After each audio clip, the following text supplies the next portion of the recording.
Good morning. Let us see the problems on inventory turnover ratio. We have already seen the stock turnover ratio, which is also called as inventory turnover ratio, which indicates the relationship between the cost of goods sold and average inventory. It indicates how efficiently the firm's investment in inventories is converted into sales and thus depicts the inventory management skills of the organization. It is both an activity and efficiency ratio. This ratio helps to determine stock related issues such as overstocking and overvaluation.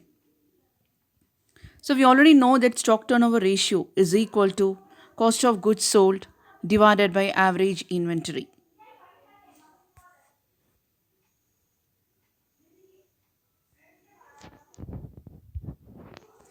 So, this is a formula of inventory turnover ratio, that is, cost of goods sold divided by average inventory. So, how to calculate the average inventory here? Average inventory is equal to inventory at beginning of year plus inventory at end of the year divided by 2. Again I repeat it. Average inventory is equal to inventory at beginning of year plus inventory at end of year divided by 2. Here you must know that inventory means stock. So you call it as stock turnover ratio, otherwise inventory turnover ratio.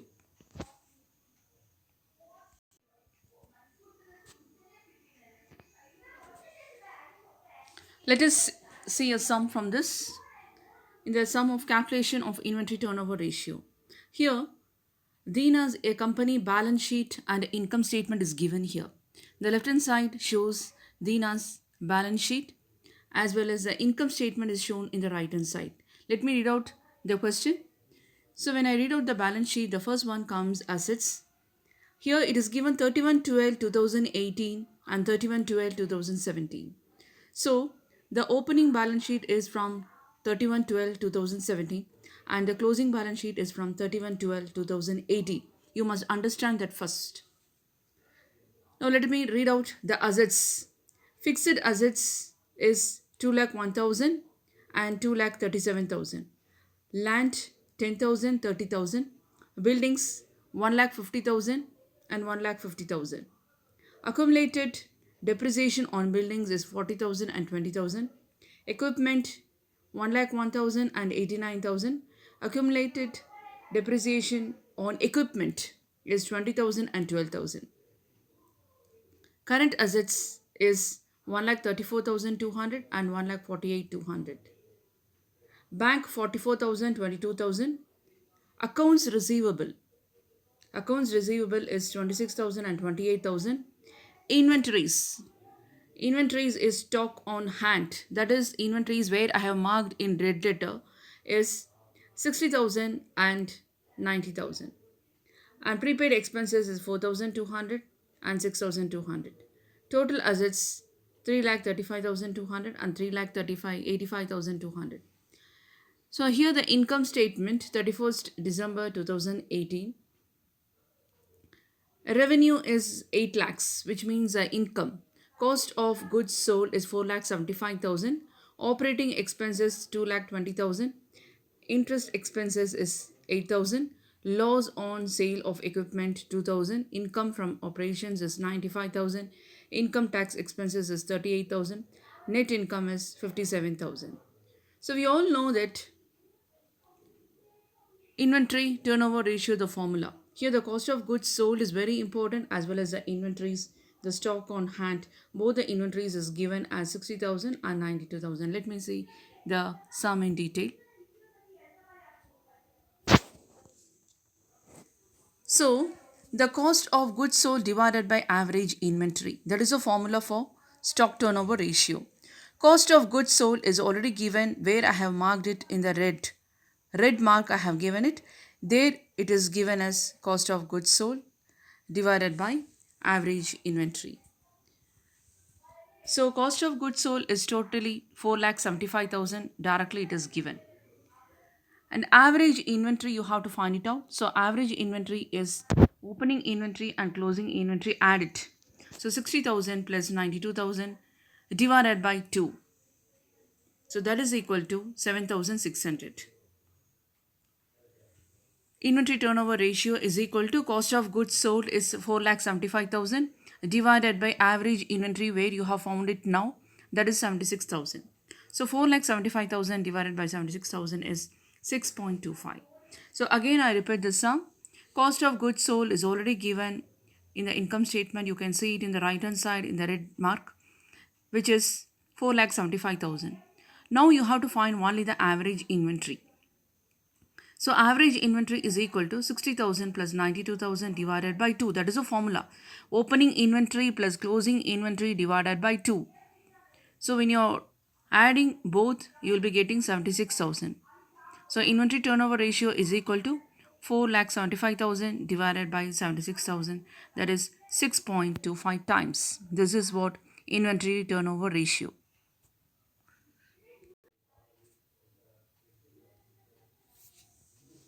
Let us see accounts receivable turnover ratio or debtors turnover ratio. The debtors turnover ratio, also called as receivable turnover ratio, shows how quickly the credit sales are converted into the cash. This ratio measures the efficiency of a firm in managing and collecting the credit issued to the customers. One important thing that needs to be taken care of is generally the companies use total sales in the place of net sales, which gives an inflated turnover ratio. While calculating the ratio, only the net credit sales is to be taken into consideration. A company compares its debtors turnover ratio with the companies that have similar business operations and revenue and lie with the same industry. Higher the debtors turnover ratio, better is the credit management of the firm.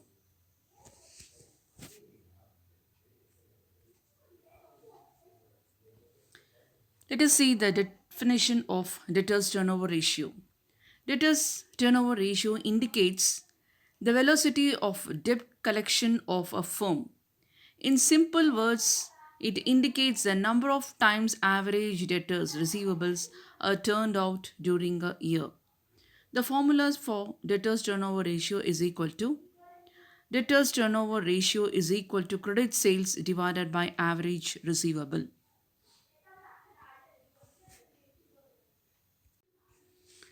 The debtors turnover ratio, which is also called as receivable turnover ratio, shows how quickly the credit sales are converted into cash. This ratio measures the efficiency of a firm in managing and collecting the credit issued to the customers.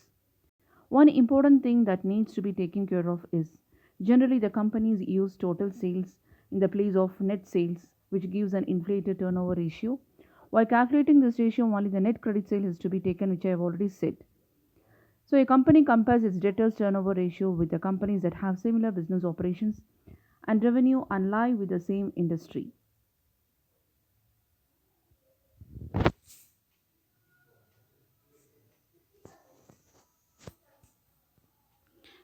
What are the measures to control accounts receivables? Offer discounts for prompt settlement.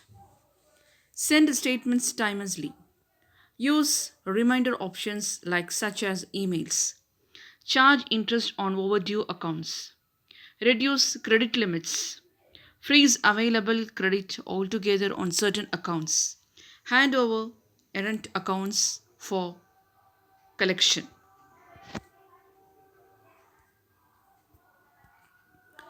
Debtors turnover ratio formula is net credit sales divided by average accounts receivable. Average accounts receivable, the formula is accounts receivable at the beginning of the year plus accounts receivable at the end of the year divided by 2. Again, I repeat it, the average account receivable is equal to accounts receivable at the beginning of the year plus accounts receivable at the end of the year divided by 2. Let us see a sum in detail. Now here the same income statement as well as the balance sheet is given. Here you are asked to find out the accounts receivable turnover ratio or the debtors turnover ratio. So here the important items where you need is accounts receivables, where the left hand side I have marked in red, that is both closing as well as the opening is given, And in the right hand side income statement, the revenue is given as 8 lakhs. So you have to apply the formula, and here the credit sales is 40% of total revenue. So assets and both is given, and here the income statement is given. So you can see the total assets in the left hand side and the right hand side the income statements. Let us see it. The formula for finding out the account receivable turnover ratio or the debtors turnover ratio is equal to net credit sales divided by average accounts receivables. So what is net credit sales here? The credit sales is 40% of total revenue is given in the question. That is in the right hand side they have given it in the income statement. So 40% of total revenue. The revenue in the right hand side on the top you have already it is given as 8 lakhs. So credit sales, the revenue is 8 lakhs. So credit sales is 40% of total revenue. So 8 lakhs into 40%, that will give you 3 lakh 20,000, which is given in the red mark. And you need average accounts receivable. What is average accounts receivable? Opening receivable as well as the closing receivable divided by 2. So here you are taking as 28,000 accounts receivable, 28,000 plus 26,000 divided by 2, that is equal to 27,000. That is what accounts receivable. Now you apply the formula here, net credit sales divided by average accounts receivable, that is equal to 3 lakh 20,000 divided by 27,000. That is rupees is given. So rupees 3 lakh 20,000 divided by rupees 27,000 is equal to 11.85 times. This is what accounts receivable turnover ratio. Again, you have to repeat the formulas. Formulas are very important here. Accounts receivable turnover ratio is equal to the net credit sales divided by average accounts receivable. Net credit sales is already given there as 40% of total revenue. Credit sales is 40% of total revenue in the question. So you have to find it out from the revenue 40%. You will be getting the amount 3,20,000 divided by average accounts receivable, that is opening plus closing divided by 2. That is opening accounts receivable plus closing accounts receivable divided by 2. So you will be getting 27,000. So at the final answer, 3,20,000 divided by 27,000 is 11.85 times. This is what accounts receivable ratio.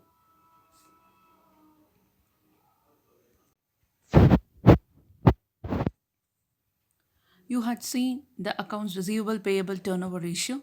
Now let us see the accounts payable turnover ratio. The accounts payable turnover ratio is a short term liquidity which measures used to quantify the rate at which a company pays off its suppliers.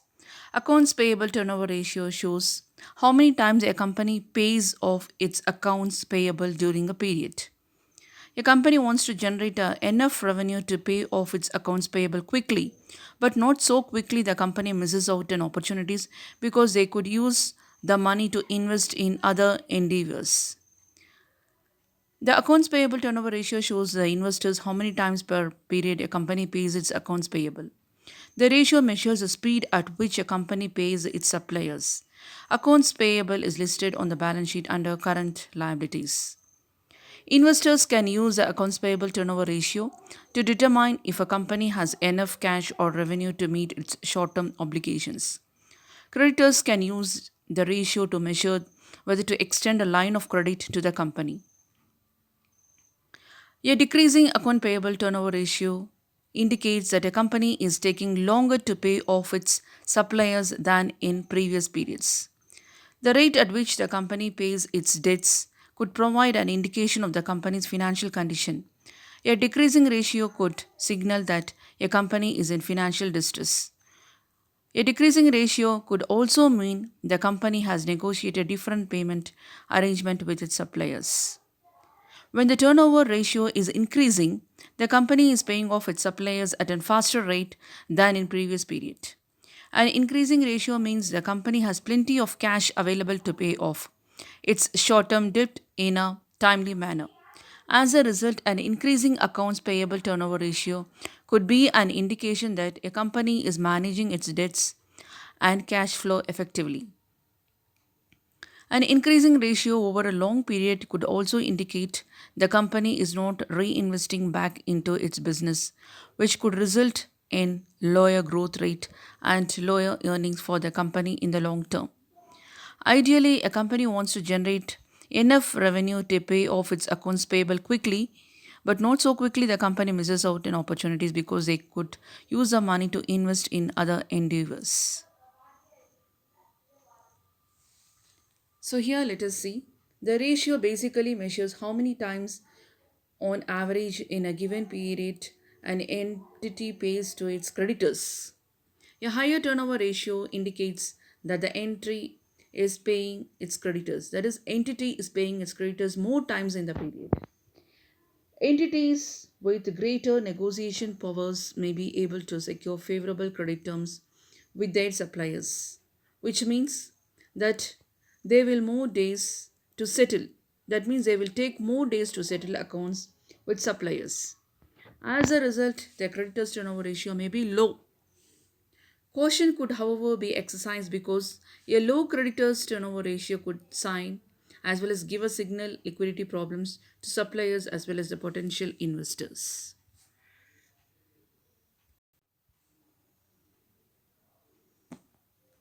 Accounts payable turnover ratio formula. What is the formula here means? Net credit purchases divided by average accounts payable. Average accounts payable is equal to accounts payable at the beginning of the year plus accounts payable at the end of the year divided by 2.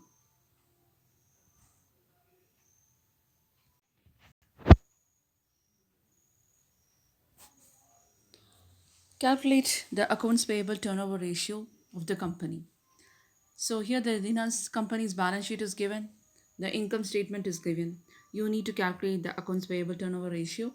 So here the accounts payable in the red mark in the left hand side, opening as well as the closing accounts payable is given and the cost of goods sold is given. And in the question you have to say that credit purchase is 80% of cost of sales. Let us see the sum in detail. Calculate the accounts payable turnover ratio of the company. So the formula is net credit purchase divided by accounts payable. That is average accounts payable. You all know that net credit purchase. So the credit purchase is 80% of cost of sales. The cost of goods sales is given in the right hand side 4,75,000 into 80%, that will give you 3,80,000. That is what credit purchase. And average accounts payable is equal to opening accounts payable as well as the closing accounts payable divided by 2. That is equal to 33,000 plus 30,000 divided by 2 is equal to 31,500.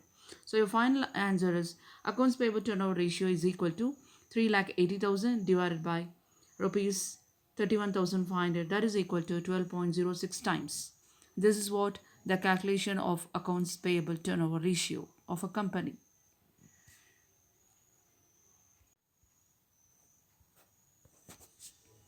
Profitability ratios. The next ratio.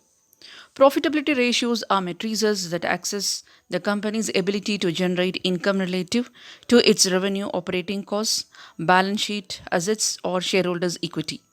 Profitability ratios show how efficiently a company generates profits and value for shareholders. Higher ratio results are often more favorable, but ratios provide much more information when compared to results of similar companies, the company's own historical performance, or the industry average. What do profitability ratios tell you? For most profitability ratios, having a higher value relative to a competitor's ratio or relative to the same ratio from a previous period indicates that the company is doing well. Profitability ratios are most useful when compared to similar companies, the company's own history, or average ratios for the company's industry.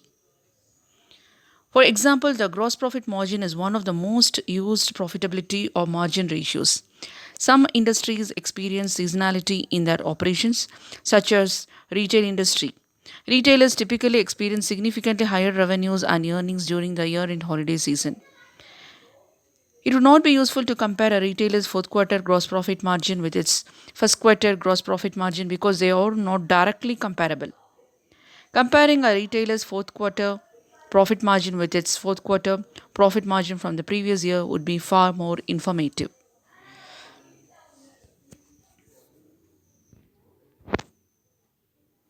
Profitability ratios measures enables analysts to evaluate the firm's profits with respect to a given level of sales, a certain level of assets, or the owner's investments. Different profit margins are used to measure a company's profitability at various cost levels, including gross margin, operating margin, pre-tax margin, and net profit margin. The margins shrink as layers of additional costs are taken into consideration, such as cost of goods sold, operating expenses, and taxes. Gross margin measures how much a company makes after accounting of cost of goods sold. Operating margin is a percentage of sales left after covering cost of goods sold and operating expenses. Common size income statements, which gives a useful tool for evaluating profitability in relation to sales. An income statement is which each item is expressed as a percentage of sales. Three profitability ratios found in common sales statement are, which is very important: gross profit margin, operational profit margin, and net profit margin.